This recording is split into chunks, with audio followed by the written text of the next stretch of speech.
Welcome back. This is part 3 of the Darkest Files. Now, I purposely did not save because I did such a horrendous job at trying to explain my case. I'm going to see if it automatically saved or not. If it automatically saved, I don't care. But if it didn't automatically save, then we'll be in part 2. Nope, we're still in part 1. Okay, I got a second bite of the apple because, oh my god, I did a terrible job at explaining my case. Okay, so we're calling it a day and going home. So I get a second bite at the court part because I don't know what I did. And then we're going to look at what the right answer was, regardless of what answer I get this time, because baby, I don't know. I think I was so tripped up by his answer, like I let this third guy's interview shake me. Court is in session. In the case of the German people against members of NSDAP local group Munich, the defendants stand accused of the murder of Hans Naumann. Judge Ernst Braun presiding, with counsel Esther Katz speaking for the prosecution. Counsel Rudolf Scham representing the defendants Kiebitz and Faltmann. And counsel Sigmund Hauptner representing the defendant Schickert. How do you plead? Innocent. It's not guilty. Not guilty then. Not guilty, of course. This whole investigation is a farce. Not guilty, Mr. Chairman. I call on Okay. the prosecution, Miss Katz. It's time to present your theory. Now for step 1, I think it already gave it to me. Hans Naumann was innocent. This bears repeating. Innocent. And yet he was taken from his own home and killed. Executed for another man's crimes. That this case has remained closed for so long is a clear failure of the justice system. A failure that we must put right. Mr. Chairman, on April 28th, Hans Naumann was shot dead. Taken from his house under false pretenses, he was brought to the temporary location of the district office. He was locked in a brewery cellar, a damp storage room adapted into a makeshift cell. That's where, shortly later, he would be killed. Okay, so for part 1, we don't disagree. So in part 1, Faltman and Swartz talked. These two were in the hall, and he was in the cell by himself. And we agreed that's accurate. His execution was ordered by Herbert Schwarz, the district leader for the city of Munich. As the senior member of the NSDAP involved in the crime, he bears the main responsibility for Mr. Naumann's death. Mr. Schwarz is unfortunately deceased, and as such cannot be tried. This does not, however, absolve his subordinates of their culpability. Thank you, Miss Katz. Does the defense have anything to add? No, Mr. Chairman. We agree with the version presented by the prosecution. See, it was all Schwarz. That's right, we were just following his orders. Silence. Mr. Scham, please remind your defendants of the appropriate behavior in court. Let the record show that the prosecution and defense are in agreement. Let's proceed. Okay. Now this is where we start messing up. So we agree. Who went into the cell? We're going to say it's only these two, Faltman and Schickert. The reason why we say that is because we have the letter from Schwartz where Schwartz said, I asked the driver to stay behind, that he wasn't in the room. The defendants Faltmann and Schickert went to the prisoner's cell. Objection. As per Mr. Kiebitz's and Mr. Faltmann's testimony, both of them went to the cell together with Mr. Schickert. Miss Katz, Right. okay. Now we have Schwartz's argument.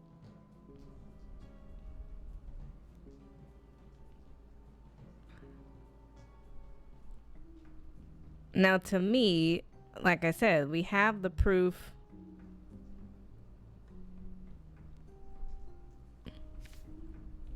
One suspect whose account we have not heard remains, Mr. Schwarz. The account of a corpse. What a mumbo-jumbo. Mr. Right. Falkman, please We didn't refrain ask for yourself commentary. from commenting. Yes, Mr. Schwarz is dead. but he wasn't during the original investigation. In 1947, he testified that at the time of the execution, he was in his office together with his driver, Mr. Kiebitz. At the time, he was in no danger, as opposed to the defendants today.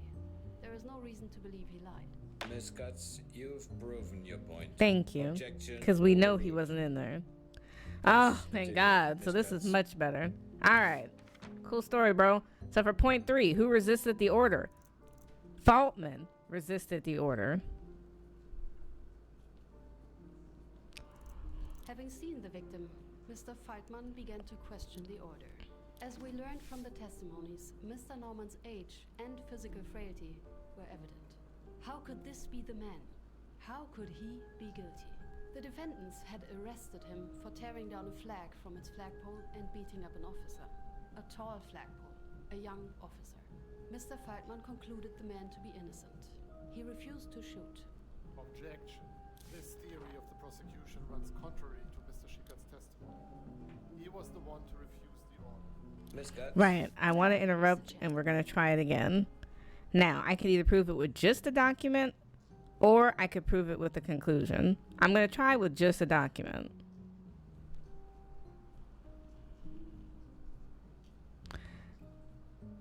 Maybe not that. Can I prove it a different way?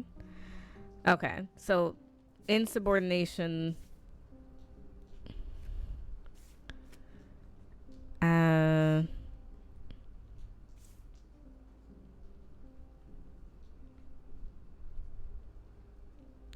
Well,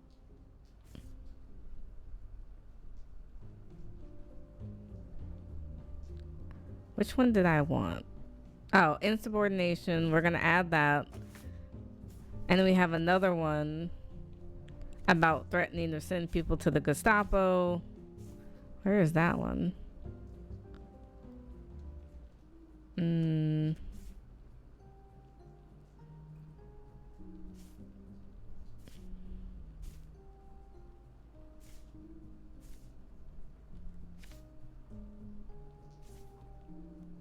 I think I need a third one, but it's going to be...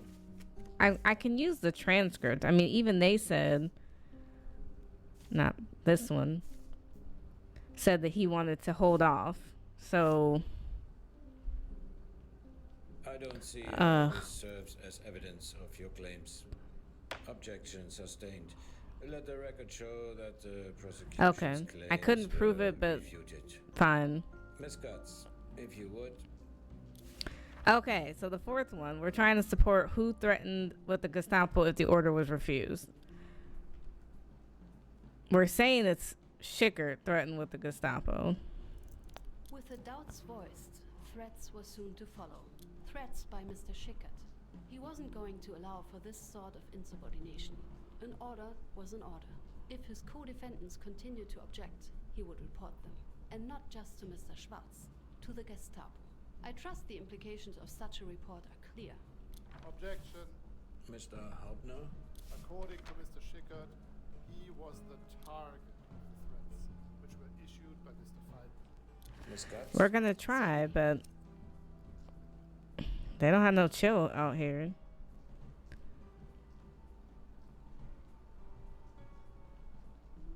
I mean, we can use Kibbitz's testimony. I don't see how Yeah. this serves as evidence I don't of know. your claims. Objection sustained. Miss Guts, proceed to your next point. We've established the course of the crime up to its final moment. Only one question remains, the most important one. Who shot? Who killed Hans Naumann? Now this time we definitely agree that it was Schickert.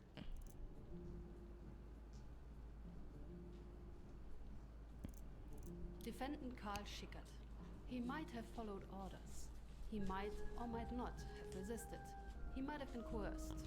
But in the end, the truth remains the same. Karl Schickert shot and killed the victim. I must object, Mr. Chairman. Let's hear it. Mr. Schickert maintains he's innocent. That Mr. Kiebitz, and not him, was the one to shoot the victim.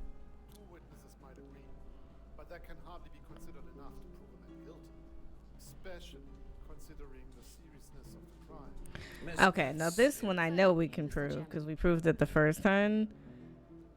So we have the evidence that we need on that one. Sorry.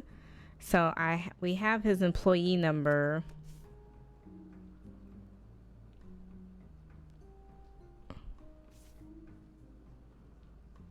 From his proof. We know the weapons are registered. Where is that at? To him, and we know what he was killed with because we have the original police report that says what he was killed with. So, come on now. Mr. Naumann's wound was identified as resulting from a 7.65 Browning caliber. Only one of the defendants had a weapon with that caliber. An FN Browning model 1900 was given to the party member number 5186332, the defendant Karl Schickert. Very well. I consider your claims proven. I have heard enough. Will the defendants please rise? Having considered the testimonies presented today, as well as the prosecution's evidence, this court has reached the following verdict. Defendant Karl Schickert, born January 3rd, 1912, resident of Mauergasse 4 in Munich. This court finds the defendant guilty of the manslaughter of Hans Naumann. The prosecution has proven beyond reasonable doubt that he was the shooter. Mr. Schickert, the prosecution proved you were acting on district leader Herbert Schwarz's official orders.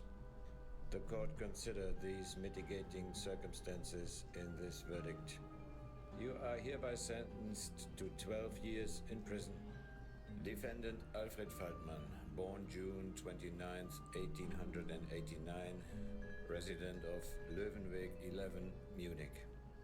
This court finds the defendant not guilty. No proof of any crime committed by the defendant was presented. Mr. Faltmann, you are discharged. Lastly, defendant Hermann Kiebitz, born August 8, 1905, resident of Schweigerweg 12, Hagelstadt, Munich. This court finds the defendant guilty of perjury.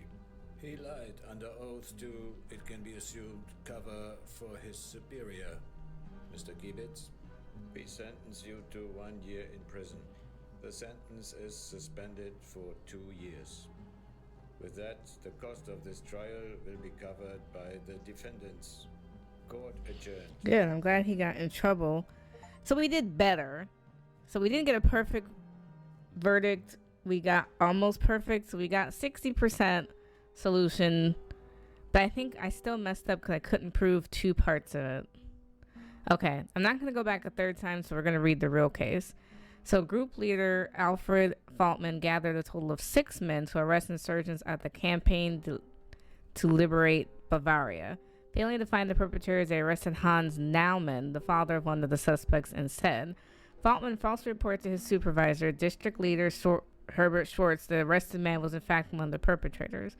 Schwartz then gave the order to execute the prisoner, believing that he was the wanted insurgent. One of the group members testified in court that they all knew the victim's innocence. He refused to play a part in the execution and left the scene of the crime. Threatening his remaining subordinates, Faltmann enforced the execution order. Karl Schickert, who also briefly resisted but then gave in to the threats, and a second group member who did not hesitate at all, shot the victims simultaneously. Oh, that's not what we got. Where was the proof for that? In 1948, Faltmann, Schickert, and the second shooter stood trial for murder before the Munich High Regional Court. Faltmann, in particular, denies ever knowing the victim's innocence or being present at the shooting. Alfred Faltmann was guilty of knowingly arresting an innocent hostage, lying to his superiors to issue the execution, and being present at and enforcing the shooting. He was sentenced to 15 years in prison for manslaughter. The defendant and the actual shooters were found guilty of aiding and abetting in manslaughter. They were sentenced to 4 and 5 years in prison, respectively.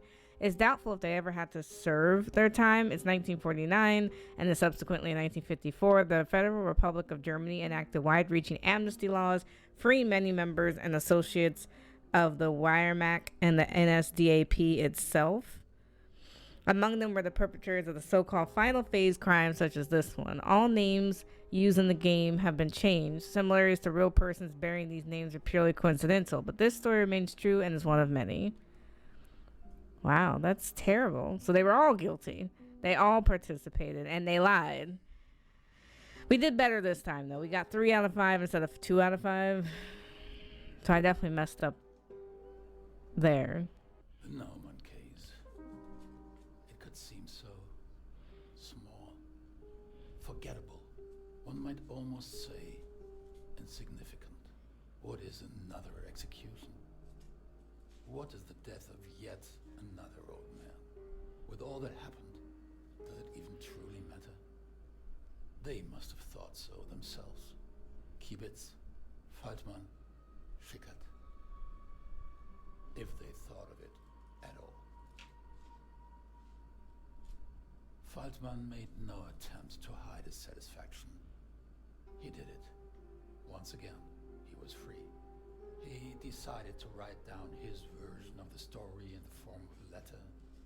It painted quite a vibrant, if completely untrue, image of his treatment at the prosecution's hand. The letter, censored, of course, was published on the back pages of certain low-circulation publications. Those catering to people sharing a similar worldview to Faltmann's. Schickert was raving as they brought him out of the courtroom. So what if he pulled the trigger, he yelled. He followed orders. He just followed orders. What makes a man lie? Friendship, loyalty, fear. Kibitz wasn't involved in the execution. He could have walked free, pretending his conscience was clear. Could. A funny word. He could have said no. He could have stopped it. All. They all could. Instead, they chose to follow orders. Just follow orders. Everybody just followed orders. One could expect Miss Naumann to be furious with the verdict, but I don't think she had the strength for it anymore. She had spent it all over those 11 years, wasted it, only for justice to fail her once more. For it failed her. We failed her. And as for our miscuts, our work is not easy. More importantly, it is not welcome. We are not welcome. But that's a story for another day. Okay, so now we're on to part 2, which is the looter. Fritz Bauer advocated a criminal law that aimed at social rehabilitation. The Righteous Man, April 4th, 1957.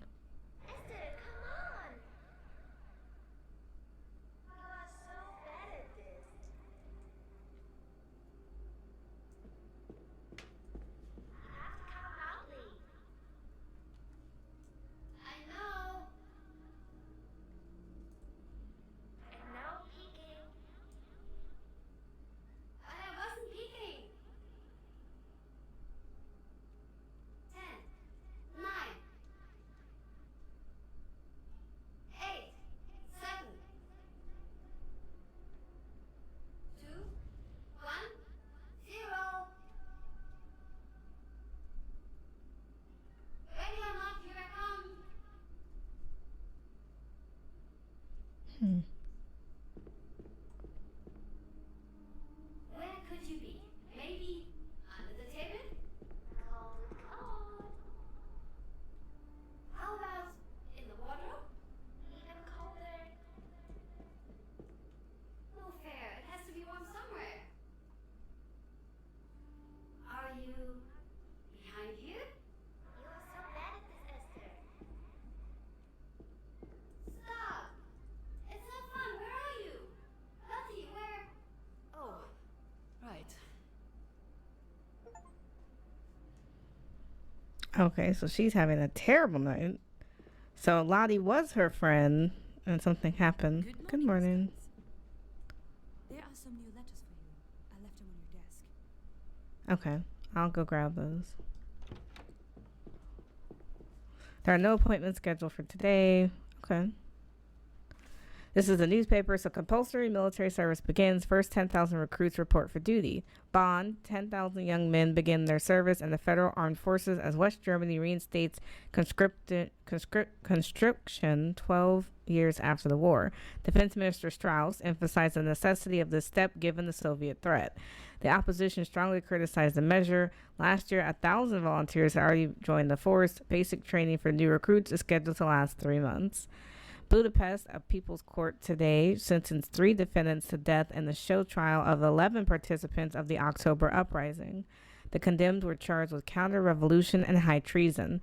Prime Minister Kadar continues his harsh campaign against the insurgents. The trial is part of a comprehensive purge following the bloody suppression of the popular uprising by Soviet troops in November. Western observers condemn the proceedings as political justice. More trials are scheduled to follow. So we have a lot going on. So she said there was more letters. Oh, this is cursive. Esther, my darling, I know it's only been a week since we talked, but it feels like so much longer. I'm writing this in the evening while waiting for your father. It's the first moment I've had to catch my breath since we landed. We're going to the theater tonight, and as per usual, he cannot find his necktie. This man would be lost without us, wouldn't he? New York has a beauty to it that pictures can't translate. You can just feel the hopes and dreams of people here. It's nothing like Frankfurt. Unfortunately, you can also smell them, not to even mention the unspeakable state of trash in the streets. Still, it's a magical place and we barely started exploring. It's a pity you couldn't get the time off to join us. You more than deserve it. The stellar work you've done with that insurgent of yours. Your Bauer has no idea the gem he has on his hands. You should be careful with him. Don't let him drag you down when he inevitably starts drowning. I hear your father coming up. He must be ready. Take care, my darling, and don't let yourself be worked dry. Love, Muddy. Okay. I'm glad her parents are so involved. Oh. Miss Katz, there's a man here asking to see you. Walter Hens? I don't think he has an appointment.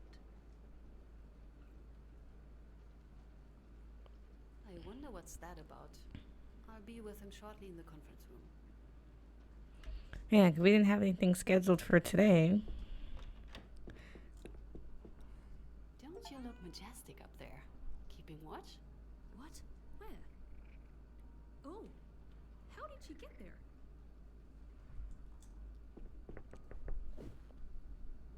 Good morning. I've been told you wanted to see me.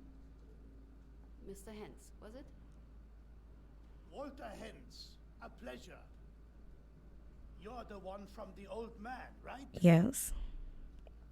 What was the rebel with the flag? Mm-hmm. Hans Naumann. And he was not the rebel. That was the entire Is this the only case you have ever solved? Why are you here? Well, I do appreciate the nice conversation. I must ask, why are you here? Right. No, especially when you won't get to the point. Get to the point. I'm here on behalf of my wife. She wishes she could do it herself, but her health isn't what it... Honestly, Tessie's never been a beacon of health, but it has been getting worse and... Mr. Hens, the case? It's about her girl, Anna. Anna Kazmirek. She was only 19 when they killed her. When they had her killed. Killed how? How did she die? By guillotine. She was beheaded as a traitor to the nation. For looting, supposedly. Mm-hmm. She was innocent. I'm sorry, but if it was a lawful sentence... There was nothing lawful about it. Do you remember the bombing of Brunswick in 44? Sure. Of course. October, right? Left the whole city on fire. Yes, it was like the whole world was burning. Okay. I doubt any words could ever give it justice. The Tommies hit us overnight. They lit the whole city like a Christmas tree when they started the firestorm. Come morning, nothing was left of the old town, and not much of everything else. Okay. Christmas tree? That's a peculiar analogy. Not really. It's how we call their markers. They drop flares of various colors, lighting up the panorama like, well, a Christmas tree. That's terrible. I am sorry I have to ask, but how is it connected to the case? Anna lost everything that day, other than her mother. Their place was hit by a bomb. The whole block, gone in an instant. Not a stone left standing. It's awful. A firestorm? That's what it's called. Have you ever seen a pillar of flame rising to the sky, Miss Katz? Not a sight I'd wish on anybody. Fair. Her mother? You mentioned she's your wife? Yes, Tessie. Teresa Hens. She was born out east, a small village in, would be Masovia now? Poland. Came to Brunswick with her husband after the First War. Had Anna on the way, in a train car. She had always been delicate, both in her body and, well, you know, mind. Again, she sends her apologies for not being here herself. Okay. When did you and Teresa marry? A few months after the execution. It wasn't love, just the right thing to do. With Anna gone, she had no one to take care of her, and she was in no position to provide for herself. I was doing well with my pub, so I offered to help. It's not the most romantic of stories. Tell me about Anna. She was a good kid, no matter what they say. Mixed parentage from her mother's side, Prussian-Polish family. It earned her more than a few side eyes. Anna had to work hard for it. Someone had to look after the family. But she was a young girl. She wanted to have fun when she could.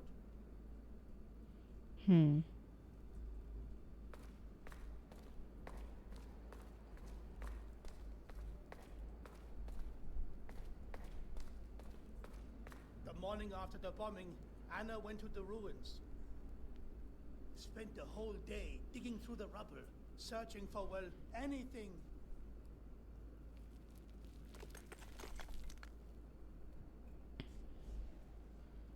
Okay. Did she find anything? You said she was sentenced for looting. I'm sorry, but I have to ask. Did she loot anything? No. She had found a few things, but everything belonged to her or her mother. Anna was no thief. You mean the ruins of the house? Yes, an older tenement house for some of the lower classes. Not the first place they lost. Believe it or not, it was actually their third home destroyed. Oh, Jesus, this poor family. Do you know what she found? I know of a few things. Her mother's scarf and coat, fur, a pair of boots, and a crucifix from back east. Then some knickknacks, a family photo, a few pieces from her mother's cutlery set, clothes probably. All in all, barely enough to fill a bag or two, and a suitcase supposedly. Were you there with her? If only, but I was nowhere near. I only learned about any of this when it was already too late. It happened a few days later. I was at my place when Heidi came, begging for help. Were you affected by the bombing?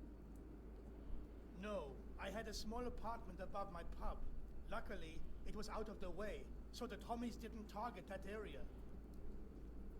Okay. And who's Heidi? Grunewald. Heidi Grunewald. A close friend of Anna. Both of them had been assigned to the same emergency shelter. She asked for your help? Help with what? Someone had planted a suitcase in Anna's room and accused her of stealing it from the ruins. Okay. The police came, and for some reason, the bastard seemed dead set on making the accusation true. That's what it was about at first.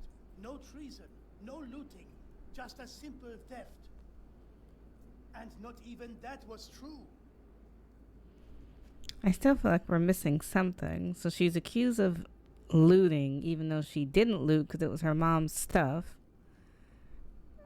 And then she gets the guillotine? What did you do? I followed her to the shelter, of course, running through the city. But we were too late. How are you too late already? They're guillotining people in the middle of the day? Sir, this is wild. The bastards must have grown tired of Anna denying their accusations, decided to make her confess. They beat it out of her. By the time we arrived, they were long gone, leaving the kids. It was bad. Did you have other kids? The kids? Somebody was still there? Yes, 2 of them. Anna's boyfriend. Oh, I don't we need his remember name. I'm sorry. And the Becker's girl, Emilia. Poor sods. They saw it all and couldn't do jack to stop it. Okay. So they saw her get arrested, is what you're saying? Emilia Becker. Who was she? Her family was also placed in that shelter. Shop owners.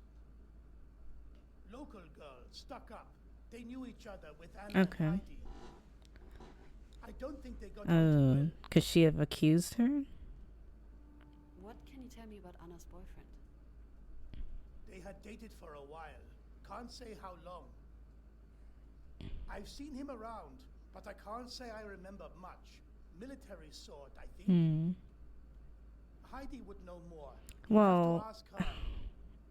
I'm a try, but you're not giving me a lot to go off of. Is there anything else in here that I can ask about? Because I'm missing 3 clues, so I am glad the game tells you. Where was that? Can't give you the address. It was a temporary emergency shelter, one of many. Okay. A once upper end flat, run down and filled with as many people who lost their homes to the bombing as they could squish. Okay. Cramped, but a roof over their head. All right. That way I have more ammo when I ask other people questions, because these stories will start to not add up, because they're the queens of having stories be just a little bit off. So I can't open that door. Can't see out the window. I just want to make sure I'm not... I kept it together as much as I could. Tried talking to them, get them to tell me what happened. Wasn't an easy job. Why wasn't it an easy job? How did Heidi react? Bad. She took it hard. Not one to cry though. She went with anger instead. Started yelling at the boy that he was supposed to keep them there. Didn't get much of a reaction. Well, if the boy was in the military, he may not have had a choice. The boyfriend, what did he do? He was curled up in a corner, sobbing, a sad sight. Wouldn't calm down. For a long while, he didn't even respond to anything we said. Poor thing. The Becker girl, what was she doing? Avoiding us. She had locked herself in her family's room before we arrived and refused to come out. That's weird. Why would she take that stance? So, what happened? What's the case? The case is that Anna was innocent and they took her. They beat her. They killed her. tortured her until she said what they wanted, confessed to something she didn't do. And then they cut her head off. Goodness. Okay. I'm still missing 2 clues, so I'm gonna have to piece it together because I'm missing something. Can you tell me something more about this Heidi Grunewald? Local girl, strong, hard. All of the Grunwalds were. Good people, but poor people. And quite a lot of them, each with a mouth to feed. Heidi was yay big the first time they pulled her. Gave the rascal her first night in a cell, pickpocketing. Gave her a job right after that, to keep her off the street. Gave one to Anna soon after. They were already friends. Okay. Mr. Hens, why did she come to you specifically? I had some previous encounters with the Force, unavoidable for a business owner. Well, let's not sugarcoat it. I had a file at the district. Nothing serious, but enough for me to learn how to talk with the blokes. Even find a few sympathetic ears down at the station. Heidi hoped I could talk to them. Okay, so you had a purpose. The next day, they put her on trial. A sham. Nobody was allowed to testify. There was no proof. Her lawyer just sat there, silent. Oh, well. And they changed the accusation, made it a case of looting instead of theft. A treasonous act for some reason. Why the change? Why did they change the accusation? Huh, to hell if I know. Maybe they wanted a show.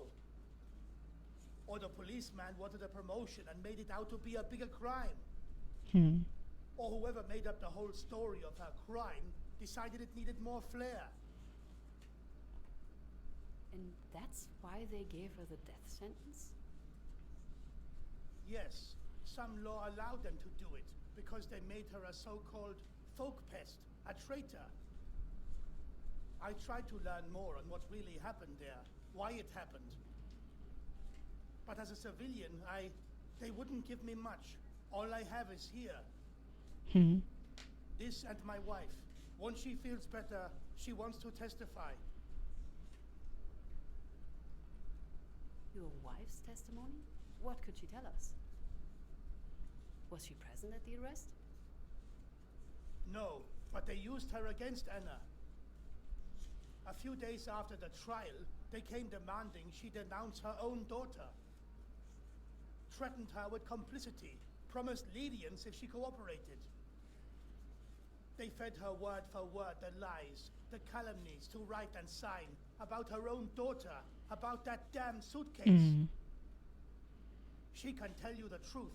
She wants to tell you the truth. She's adamant she can prove there was no crime in the first place. Mr. Hens, I'm terribly sorry. But while this story is awful, I am a prosecutor. It is not for me to prove people's innocence. On the contrary, I accuse them. But you should accuse them, Miss Katz. Who? All of them. Every single one of the bastards. The bastard who planted a damn suitcase in her room and called the cops, knowing full well it would get her killed. The policeman who tortured her until she said what they wanted to hear. Her lawyer, her judge, especially the judge. I'll check what of this is actually punishable. Yeah, because it's a lot, but it's vague. Thank you, Miss Katz. Thank you. I leave our number with your secretary. We'll keep in touch regarding Tessie's health. Arrange a time. Yes, please. But I can't make any promises yet. I know. Still, thank you for giving it a chance. The case might be for us. I don't know. Yeah, because it's what are we? How are we going to find these cops and all these other? Miss Katz, it's always good to see Is it? I take it our unexpected guest has piqued your curiosity. I didn't realize you knew about it already. Miss Fisher keeps me updated, and I must admit, I've vested some interest in his case. Why? Or Miss Kazmarek's case, I should say. I assume that is where he came. So, you did already know about this? Indeed. Mr. Hens tried to appeal Anna's verdict once before. Back in Brunswick, while I still held my position there. Didn't get the chance to work on it, unfortunately, but I did keep a close watch. And this appellation was unsuccessful? Quite. Dismissed before it even reached the courts, on the basis of the report from her arrest. If I recall correctly, the prosecution decided that the word of the police officer must be trusted. I think we should take this case. Miss Katz, I understand your sentiment, but we don't really prove people's innocence here. But we can prove other people's guilt. The crimes committed against Miss Kazmarek, our victim. An interesting approach. Very well, color me intrigued. What are your leads? We have some unnamed witnesses, we have a named witness, and we have the mom. Mr. Hens gave me two names, Heidi Grunewald and Emilia Becker.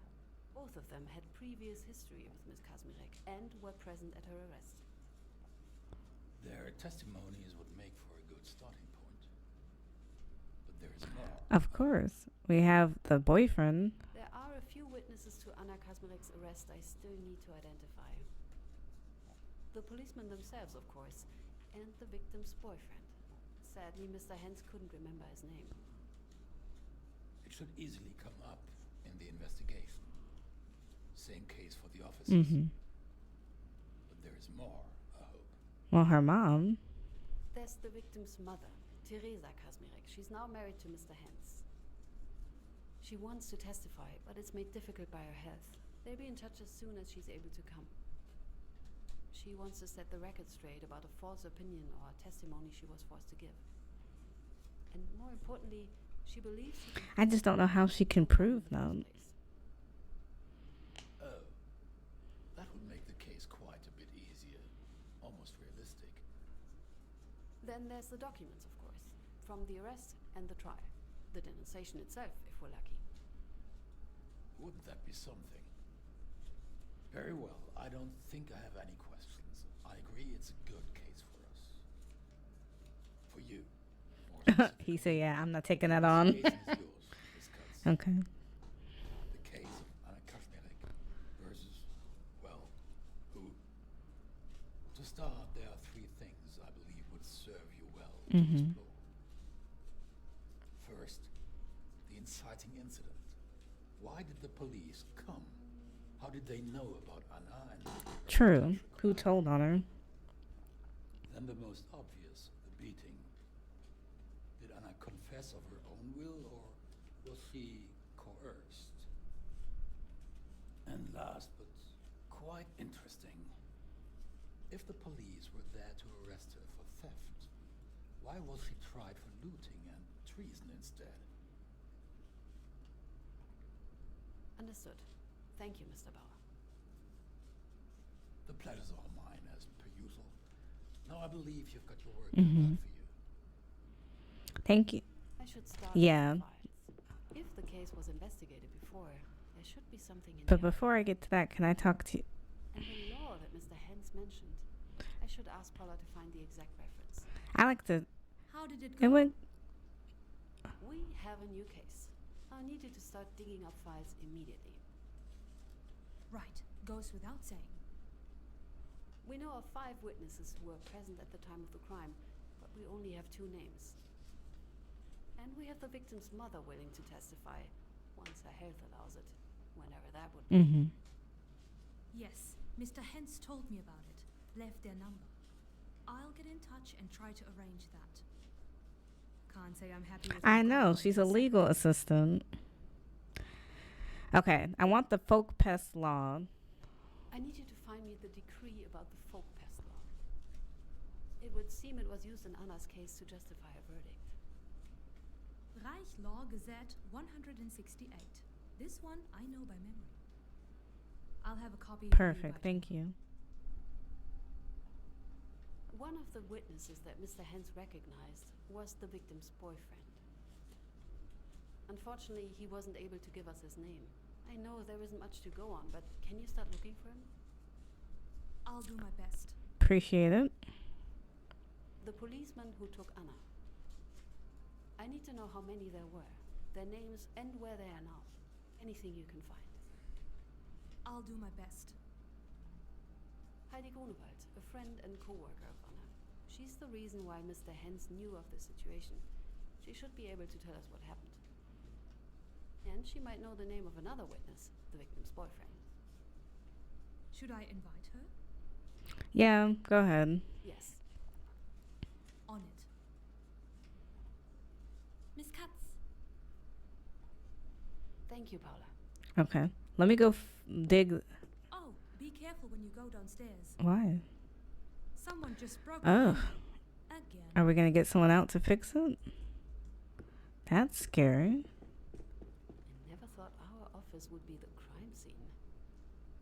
Or that I'd get used to it. Yeah, I'll have to have someone come out and fix it. Yeah. What a Can mess. Paula get down here and do... And what's that? Did someone forget their files? Looks like something from Peter's investigation. It's not like Yeah, is he just okay? leave this lying around. Okay. I'll go take it to him when I go back upstairs. Okay, so I'm looking for Anna Kermitz. I'm sorry. I know my pronunciation of these names is just atrocious, but I'm not super familiar. Now, should I be looking for the mom? Teresa... What was the mom's name? Oh. It was Teresa something.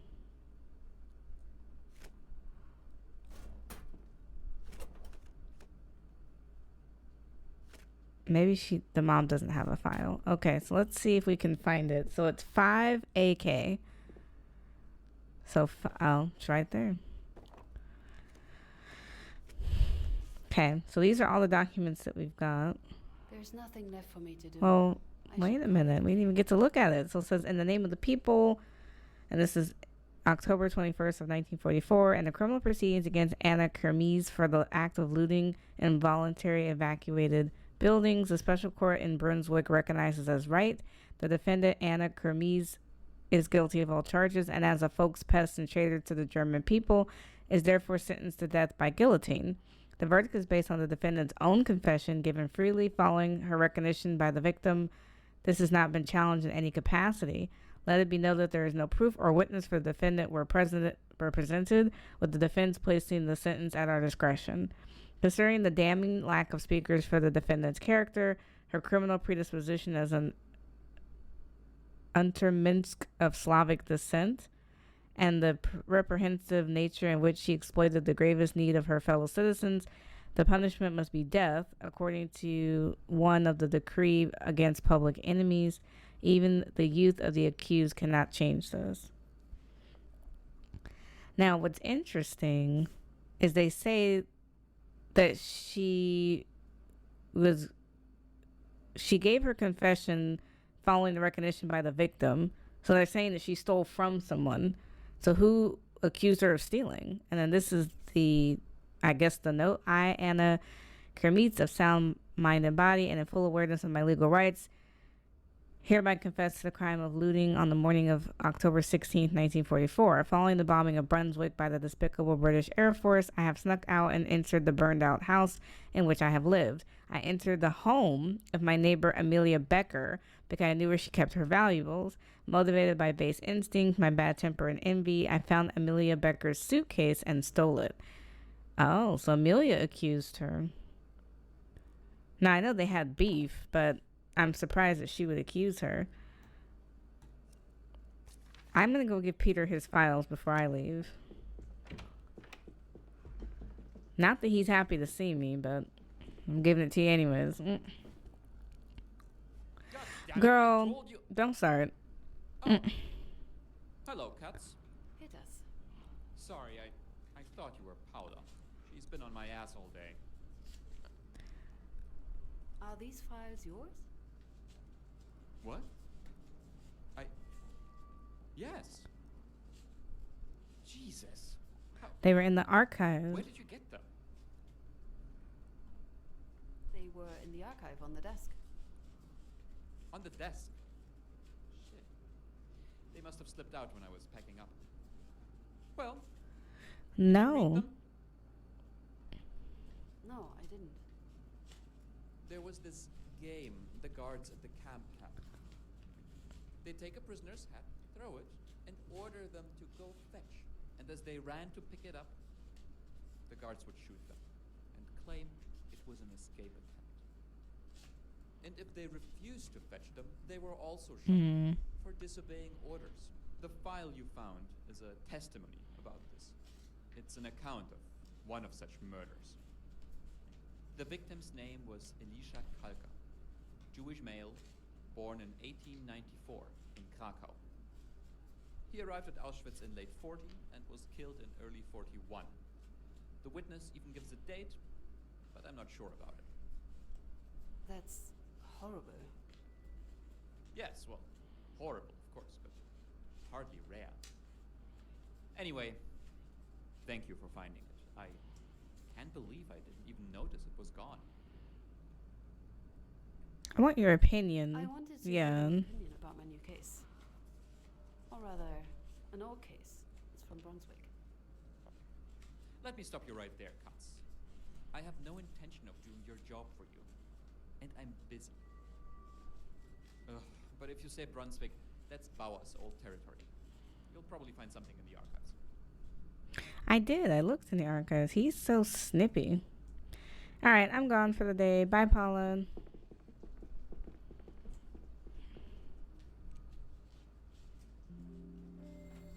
I hope they fix our window. Because rude. We're just going to leave it. Oh, there we go. They did fix it. All right. After the bombing. May 8th, 1957. They fixed our window. Let's check. Yes, but I assure you, Mr. Wolmuth has your best in your post box. But these people are all. Yes, I understand. I will tell Mr. Wolmuth. Did something happen? What's up, Paula? Is everything all right, Paula? Yes, Miss Katz. Everything's. No, everything's not fine. That was a horrible call. I can imagine. Do you want to talk about it? I really shouldn't without talking to Mr. Wolmuth first. He'll hear soon enough. It was one of Mr. Wolmuth's witnesses. She wants out. Does this happen often? It feels like every other week. Most of the time we can convince them to stay on, but it is getting harder. Well, the crime with people breaking in windows and stuff, people are scared. Did she tell you why she wants out? Same as always. Threats against her and her family. They even sent her photographs. Oh, yep, you have to back out. Monsters. Yeah, I get it. How important was this witness for Christoph's case? It's going to be tough. He spent weeks prepping her. I won't be surprised if I find him sleeping in the office for the next couple of days. Don't let this grind you down, Paula. I won't. Can't give them the satisfaction. All right, we're checking the inbox.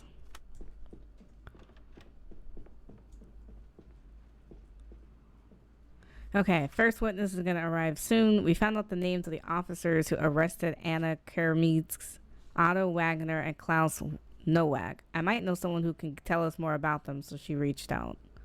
Okay. All right, we have a lot. So this is what we found so far. Officers were dispatched following an anonymous call on October 20th at 10:25, which reported the suspect as a thief. The caller alleged that Anna Kremitz was in the possession of a stolen suitcase.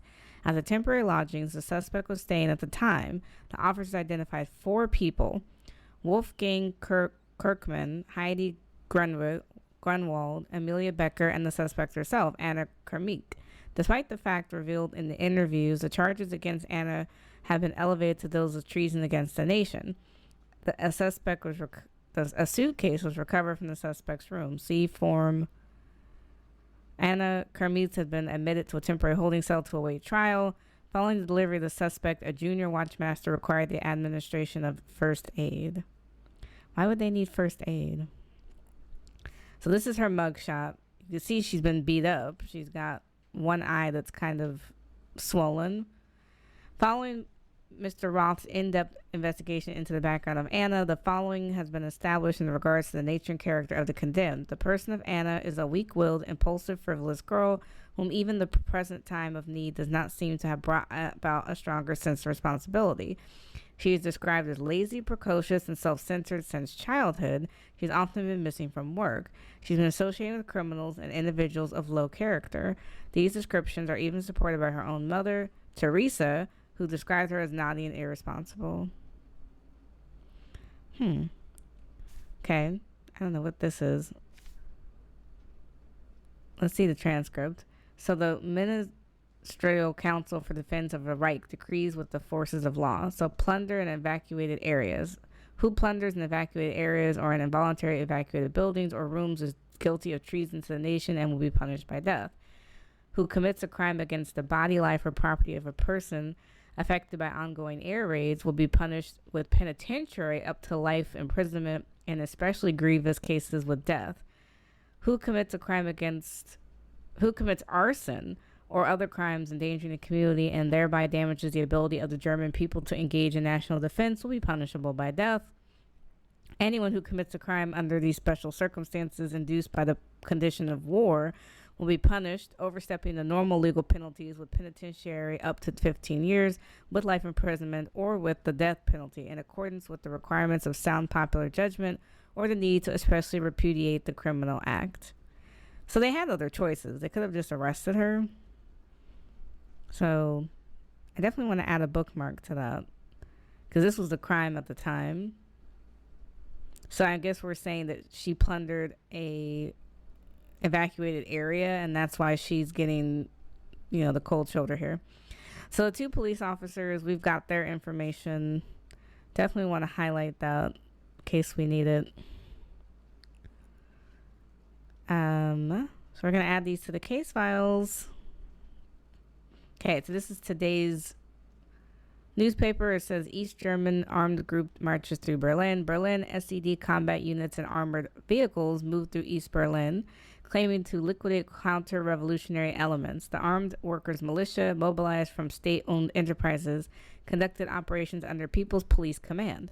Western authorities view this display of force as a clear violation of Berlin's four-power status. The East German regime has provocationally replaced Soviet embassy guards with National People's Army soldiers, signaling growing militarization of the Soviet sector.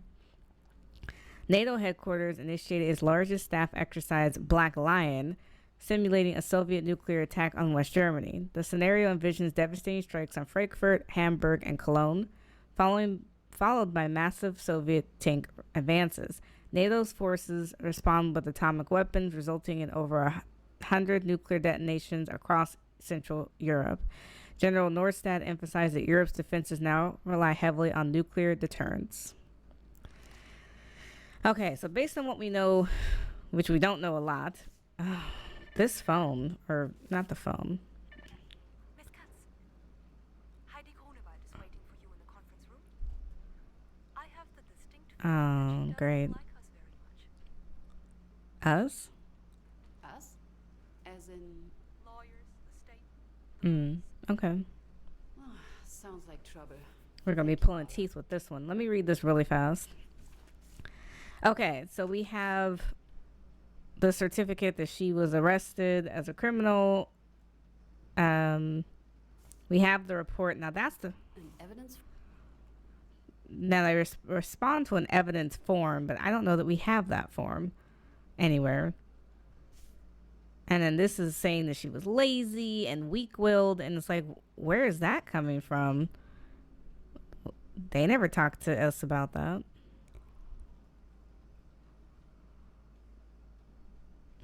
Can we bookmark it? I don't think it'll let me. It's just really interesting. I don't know what happened. Now with her background, we can see pictures of the building. A lot of newspaper articles. Taking civilian infrastructures as targets, this barbaric act leaves the city in ruins, proving once again its true intent of the invaders, the final destruction of German history and identity. So we have proof of the bombing, and we know the dates. So that's interesting. We have the insignia of the Reich. And then we have the decree. The suspects, we have a little bit. And then the transcript. So we have his transcript that we just took yesterday. So Heidi came to her asking for help. So Heidi doesn't seem like she really knew what was happening. An evidence form? And yeah, the evidence form is definitely worth looking into. Because what evidence? Miss Katz. About the note you left me today. You think you have someone who would know our police officers? Yes, potentially. My husband, his whole family, really, are police officers. Him, his father, brother, uncle, grandfather. It's a tradition he's very proud of. Don't get me started. I won't. Thank you. Anyway, his brother actually lives and works in Brunswick. Brunswick, police officer. I figured I'd give it a shot and I wrote him a letter. Thank you. What's Heidi Grunewald like, Paula? Her chewing gum is very sticky for a start. I found it under the waiting table. Oh. And she asked why a pretty girl like me is working for the pigs. Oh, and why exactly Right. are you working for the pigs, Paula? I happen to like this particular set of pigs a great deal, Miss Katz. Thank you, Paula. I better go and see Miss Grunewald. Alright. Oh, let me deal with the cat. I think I saw a mouse down in the archive. Interested? Please tell me you're joking. Okay. No more distractions. Mrs. Grunewald, good morning. Thank you for coming on such a short notice. As if I had the choice. No, you didn't. Mrs. Grunewald, your collaboration is entirely voluntary. Right. Because I could just make your job easier and let you screw Anna over again. Not going to happen. Okay, so you do want Anna to get some justice. I wanted to talk to you about Anna Kazmirek. I believe you are acquainted? Acquainted. Were you besties? What do you want to know? Other than her being innocent and you people having killed her? Tell me about Anna's arrest. Really? Sure you wouldn't rather talk about her heinous crimes? Girl, Tell why me are all you so about them. defensive? No? Alright. I bite. Right, I'm asking you the questions. This is not a double investigation. You're not investigating me. It was the morning of, I don't know, a few days after the bombing. October 20th. Sure. If you say so. We were in the emergency shelter. Somehow we all got assigned to the same one. Call it good luck or bad luck. Your choice. Okay. What happened on that day? We just come back from work with Anna. Graveyard shift at a munitions factory. For the glory of the fatherland. And all that. Okay. So clearly she was able to keep a job because the report that they made that she was missing work all the time. What did a regular day at the shelter look like? There wasn't anything regular about that time. Not yet. We'd only been there for 3 days? 4? Okay. It wasn't that different from our lives before, really. Not for me. We were piss poor anyway. Wake up, pray there's water in the pipes. Go to your shift, return there tired, repeat. Okay. What can you tell me about this shelter? Pigs took some rich prick's house, robbed it of all valuables, and packed it full of homeless folk. We got 3 small rooms around the kitchen, one for each family. Okay. So nothing fancy. What happened to you during the bombing? To me? Not much. I was working a night shift. At first I didn't even hear the bombs over all the machinery. How in hell did those bastards manage to burn the entire city except for the munition factories? Is beyond me. Who lived in the shelter at the time?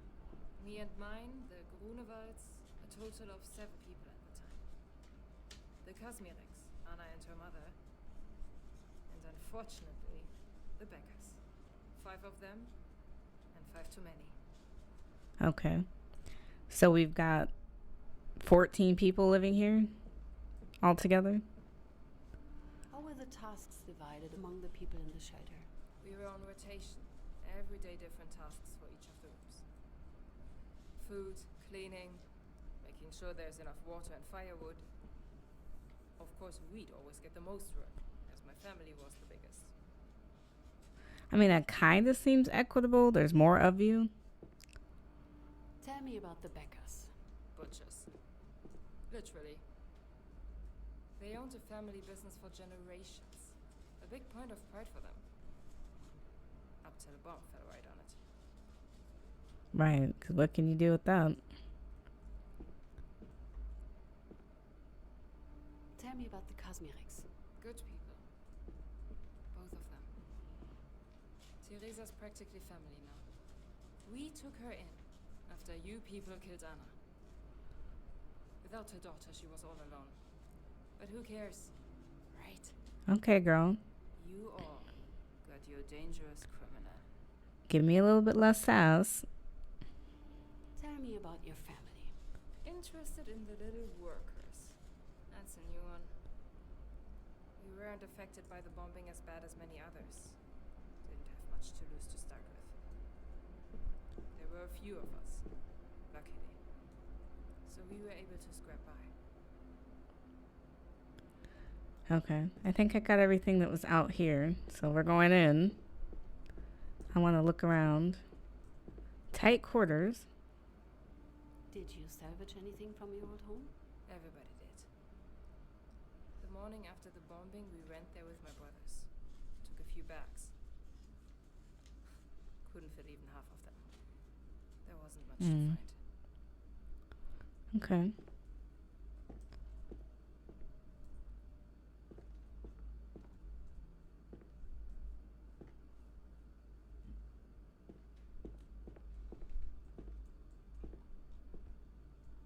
How would you describe your relationship with Miss Kazmarek? Our relationship. Anna wasn't a dyke if Girl, that's what you're nobody getting was at. saying that. She was like a sister to me. A better sister. One that I chose.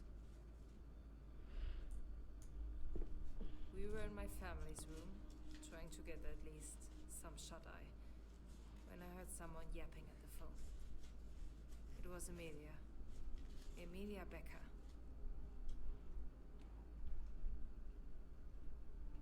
What was she saying? I didn't catch all of it. Tried to block it out, actually. I just wanted to sleep. I got enough to understand.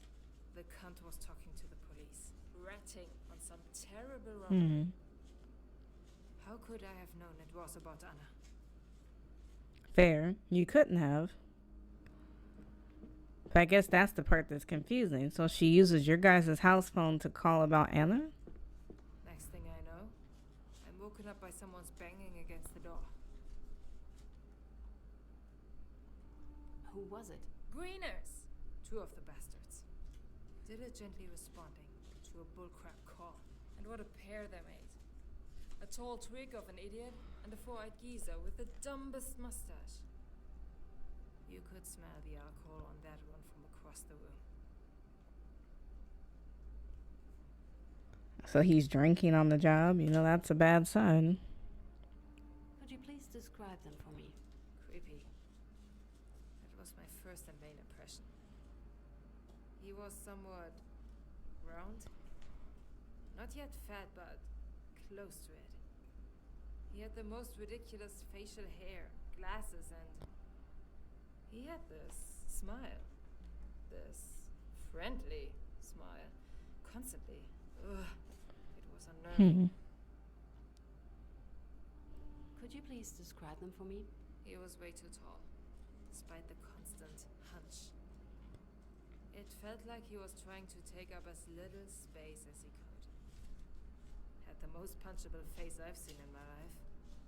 Like a snooty baby that may start bawling at any moment. And he was clumsy. First he hit his head on the way in. Then he just kept dropping his notebook as they interviewed Anna. Okay. Did they say why they were there? Sure. They were investigating a most serious crime and wanted to talk to Anna. Alone. Bastards invited themselves in before I could even say a word. And that would be when, using this mess as a distraction, Emilia planted the bloody thing. Did you see her? I'll need you to explain what you mean. Oh, for sure. The suitcase she accused Anna of stealing. The one she needed the pigs to find. She put it in Anna's room herself. Had to back her lie somehow, didn't she? Are we sure, though? Did you see her with the suitcase? And who are greeners? Shupo, obviously. Green uniform, overcompensating hat, gun and nightstick in case they don't like your face. I suppose you people didn't call them that. Not particularly, but hey boo, whatever you gotta call him. I still feel like I'm missing something. Because how do we know she planted the... Did you see her plant it? I mean... It was clear. They didn't want me present for their questioning. Fuckers had the nerve to pretend it was about Anna's privacy. I've expected they'd force me out right then and there. But they didn't? Or did they? And did they make you leave? No. Somehow Anna managed to convince them it was fine. That she didn't mind me there. Okay. What did they want to know? They asked about the suitcase. You know, the same one Emilia was planting in Anna's room right there and then. Did I? You did. Yep, we got it. Yes, you did, Mrs. Kornewald. I know I did. I'm not an idiot. Just make sure it's easy to hear on the tape of yours. The idiots were convinced Anna stole it. And no matter the truth, they wanted her to admit it. Well, obviously she didn't. What did Anna tell them? To go fuck themselves. No. That's what she should have told them. But she just denied it. What a load of crap. All they had was Emilia's made-up story. And here they were, swinging their shriveled... That's what I told them. They didn't like it one Of bit. course not. Girl, you was over here antagonizing. What can you tell me about your family's situation before the bombing? Nothing exciting. We were at another temporary place. Smaller than this one, actually. So that was an upgrade. It was more of the same. Surviving day to day. Just with less other people having to do the same. It was a shit time. Did you have a suitcase as well? Don't that look like a suitcase up there? I mean, I guess everyone would have a suitcase because they had to gather their belongings in a hurry.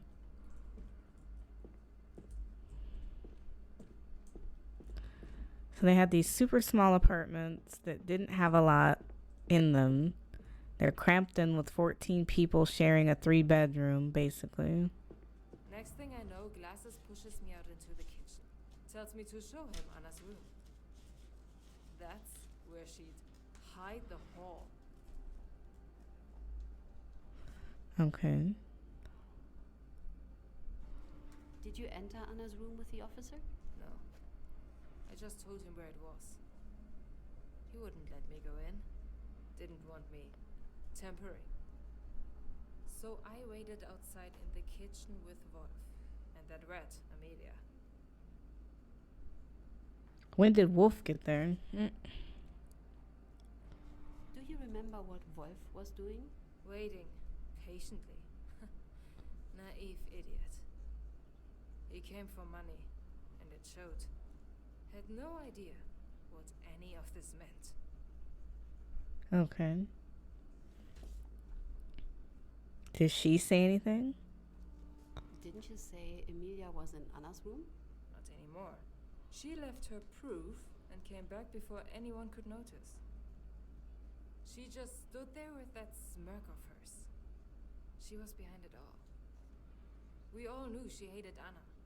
But this, she was trying to get her killed. But I still understand how it got upgraded to treason. Even if we're talking about a suitcase or a bag, what does it have to do with treason? What can you tell me about Anna? That you people killed Oh my her. God, girl, we got it. Then I might have We heard got that it. already. What is there to say? She was good people. Kind, funny, witty. And a know-it-all. So stubborn. Could be such a pain in the ass. Yeah, but she sounds like a good friend. When to shut up. Were there any conflicts between the shelter's inhabitants? There's a bear shit in the woods. The Beckers thought themselves better than everybody else. And made no secret of it. And everyone knew them for the shit-spewing ass. Can we even use this testimony? All this cussing, girl. I'm barely gonna be able to play this. And Mrs. Housley in the other section. Oh. Always listening at the door. Up in everybody's business. Nosy hack. We might want to interview Mrs. Housel. If she's nosy, she might have heard something. 'Cause I don't understand how we got to treason from this. What can you tell me about the conflict between Miss Kasmerek and Emilia? What there's to say? Becca was a cunt. She had conflicts with everybody. Well, everybody without her. Hmm. And something about Anna seemed to really piss her off. Maybe she liked the boy. Wolf choosing her was just a cherry on top. Yeah, I was gonna say she didn't like that she had a boyfriend. Maybe jealous potentially. 'Cause I mean, there's not. It's like there's not much to steal. Like I don't know what her end goal would have been. The pig didn't need much time for his search. Emilia must have left it easy to find. Her eyes lit up as soon as he came out of the room, suitcase in hand.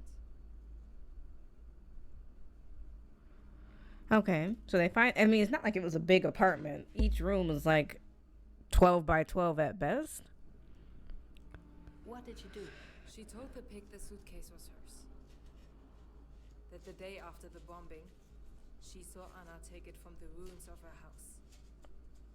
And for some reason, she insisted it constituted treason. Can you imagine? Even if Anna was guilty, which she wasn't, how would taking an old stinking suitcase be treason? That's just bullcrap. What? Treason? One moment, I might have something about this. About it being treason? Right. If what Emilia said was true, It wasn't. then with Anna's crime being looting rather than stealing, the Volkspest law would indeed qualify it as treason. How many times do I have to say this? Anna didn't do anything. I get it, but I'm just saying I can see how it got to treason. How did the officer react to all this? He didn't even pretend to listen to anything Wolf and I said. But anything Emilia said, he edited all of it.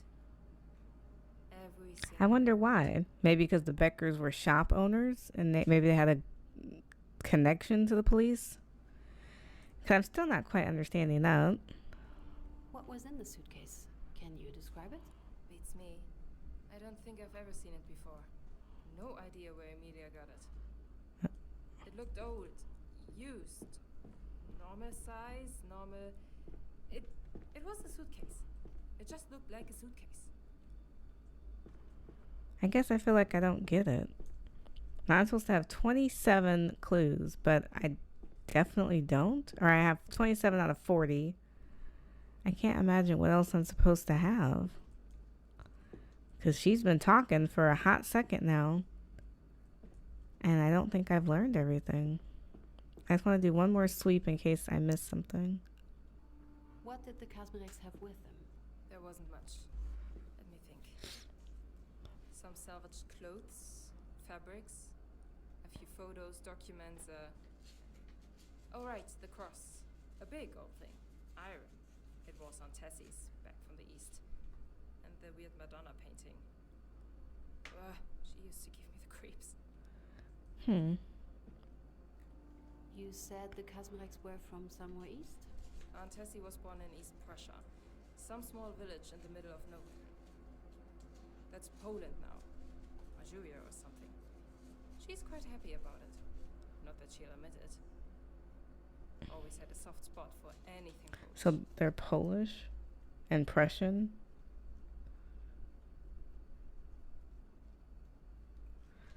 So maybe the girl hated her because she wasn't from here? I mean, I'm trying to understand why the girl was so adamantly angry. Was Anna's father somewhere around? Not for a long time. He died when Anna was 4. Came west with Aunt Tessie, only to leave her alone with a 4-year-old. Don't really remember him myself. Just a photo of the 3 of them together.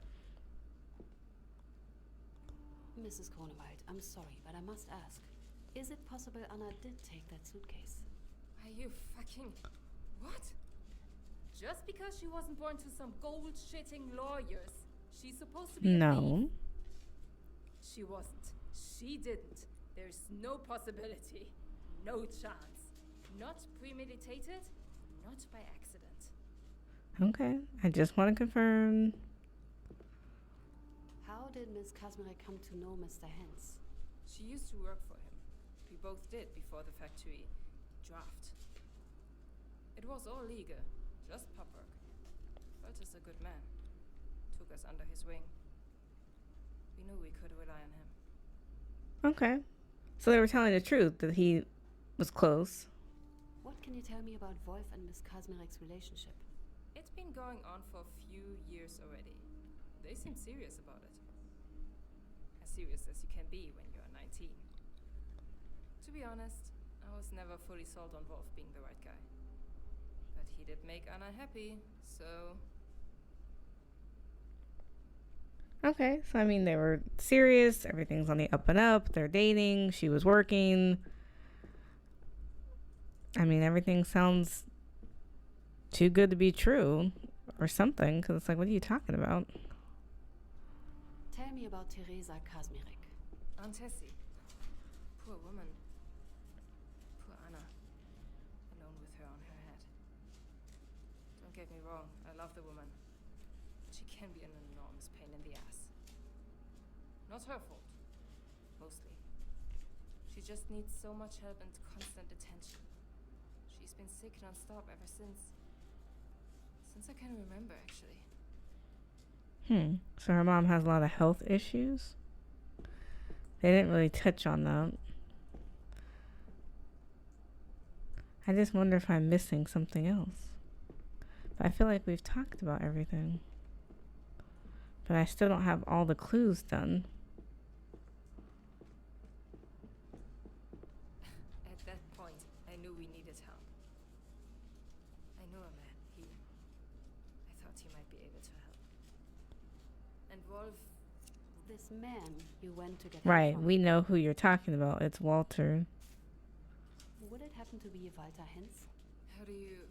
I have, yes. He brought the case to me, Missy. He brought us this case. I suppose that makes sense. Yes, it was him. Not that he could help in the end. So, I had Hans. And Wolf had his uncle, so between the two of us, I figured. Figured what? Please, continue. I told Wolf to stall the fuckers. Keep them there. Myself, I went to get my men. I didn't even get down the stairs before it started. Before what started? Is it really that hard to guess? Anna's testimony. They tortured her, went in hard judging on the screams. It was loud. And you just left? What was I supposed to do? Kindly ask them to stop? Force them to stop? No, I know. I should have called the police, right? Yes, I still left. I ran even faster. It's not really her fault, because what could she have done? Is there anybody else who could have seen it? I wasn't in the right space to check for that. Though, actually, I think I ran into one of my neighbors. Hausler. Old lady from across the hall. Yes. She even asked me, who are they taking? She was in another section on our floor. Such a nosy hack. Unbelievably She may be beautiful helpful. for her age. She kept constant watch on everything that was happening. I'm not ready to leave just yet, because I didn't get on. I'm missing six clues, and I'm like, how am I missing 6? 6 is a big number. Were we in this room before? I can't remember. What can you tell me about Emilia? She was a few years older. I bet you'd guess it, with how much of a brat she was. Always little Miss Goody Two-Shoes. Always the innocent. The poor, poor victim. In reality, she was a jealous, hateful bitch. A snitch. A liar and a snitch. But jealous of what, though? Of Wolf? Because the girl was likable?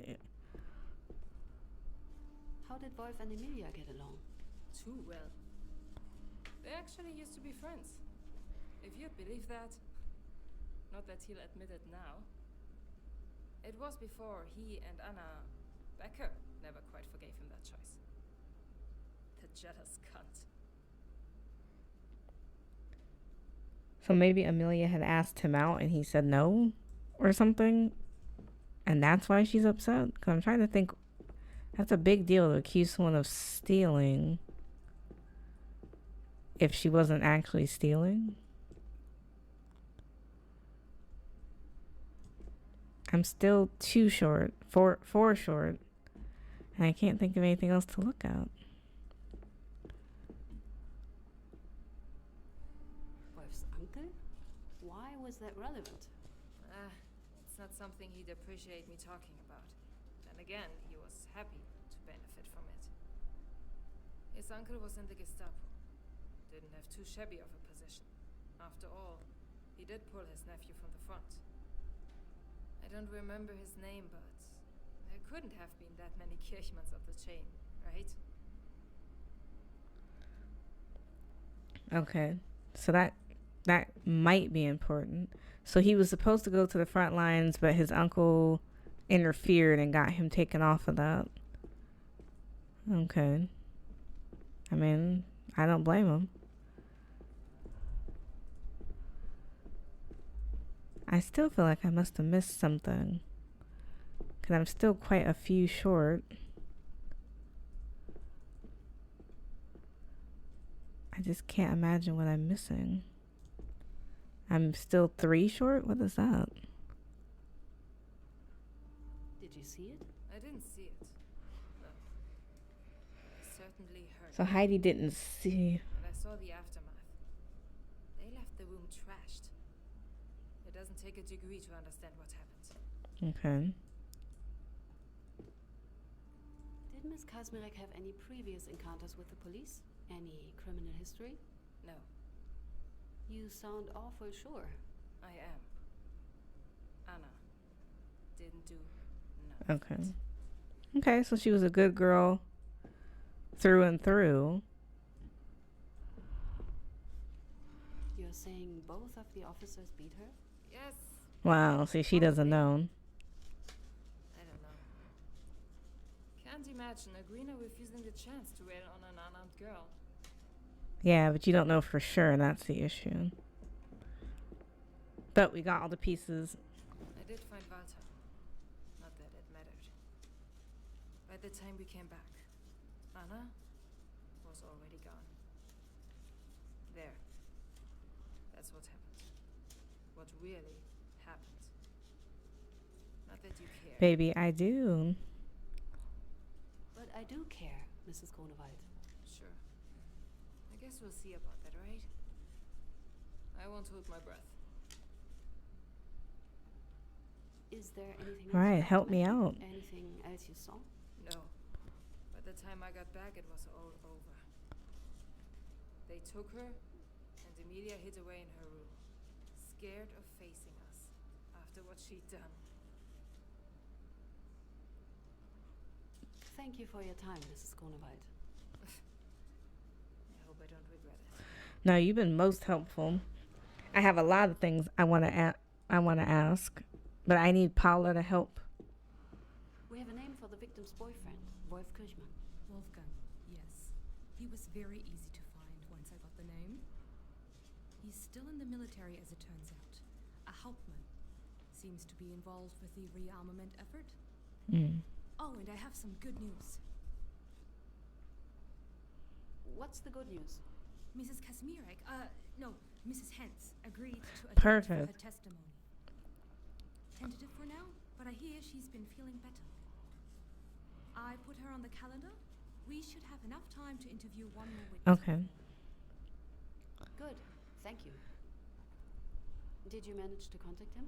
I've tried to reach out, but, well, the military is at best less than helpful. The message I got was politely worded, of course, but it comes down to us not being an important matter. I'm sorry, it'll take a bit longer. to Okay. get him. I need documents. I need some additional documents. Anything specific? Yes. The report from Anna's arrest mentioned an evidence form, but...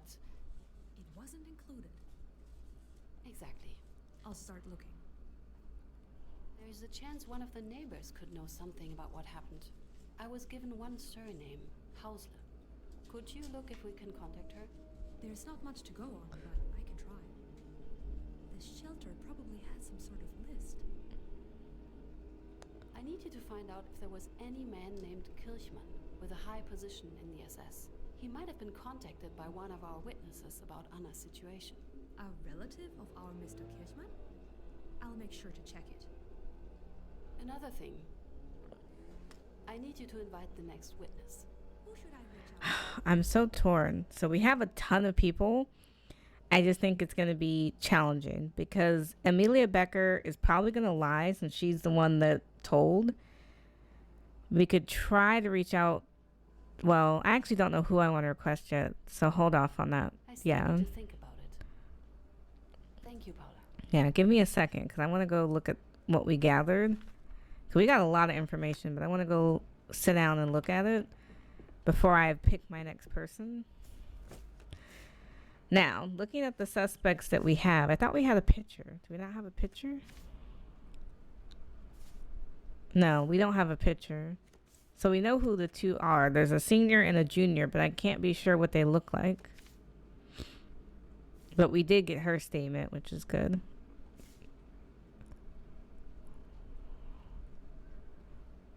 Now, she swears she heard her lying on the phone. So it's like, are you sure? Because how could you know that? Okay. I need to call one of the police officers, probably. I can't think of anyone else I would need to call. Miss Katz, Yeah. I need you to invite the next witness. I'm just going to pick one of the police officers. Time to hear from the officers. Let's invite Otto Wagner. On it. Anything else? No. There's nothing left for me to do. I should call it a day. All right. All right, well, I'm going to save then. I'm going to call it a day, and I'll probably wrap up this episode here. I need a lot more information. This case has a lot more witnesses to ask over. The first one we didn't have as many witnesses to ask about. So let me save here. And then we'll wrap it up. But let me know in the comments below, based on what we heard so far, which is only Walter's testimony and Heidi's, it sounds like Anna's not guilty and that she was set up by Amelia. But could it be that simple? Are we missing something? Let me know in the comments what you think.